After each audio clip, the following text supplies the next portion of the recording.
तो हमने सबसे पहले परमात्मा को पहचानने के लिए अपने सदग्रंथ आधार बनाने पड़ेंगे। उसके बाद ये तो हमारी थ्योरी, ये तो थ्योरी है हमारा, यानी लिखा हुआ एक लेख है। फिर दूसरा, इसके थ्योरी के आधार से प्रैक्टिकल। ये पढ़े लिखे बच्चे खूब समझते हैं थ्योरी किसे कहते हैं। एक विधान होता है भाई, जैसे गेहूं कैसे बोते हैं, उसमें क्या प्रोसेस होता है, कौन से मौसम में बीजना होता है, एक एकड़ में कितना बीज बोया जाता है, फिर किस समय फर्स्ट वाटरिंग होती है, सिंचाई पहली सिंचाई होती है, उसके बाद खाद डालना है, फिर किस तिथि में आ जाए तब उसको काटना है, फिर कैसे गेहूं निकालना है, भूसा अलग करना है, घर लाना है, ये सारा लिख दिया जाता है। ये है थ्योरी।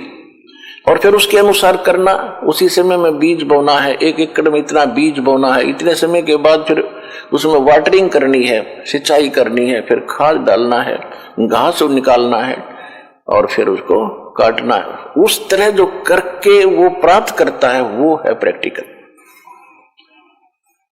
तो ये थ्योरी सही है तो प्रैक्टिकल भी सही होगा।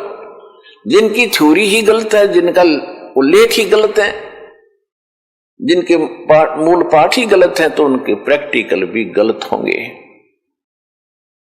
उदाहरण के तौर पे जितने भी वर्तमान में संत हैं, किसी के पास न तो यथार्थ ज्ञान है, यानी उनकी थ्योरी भी ठीक नहीं है।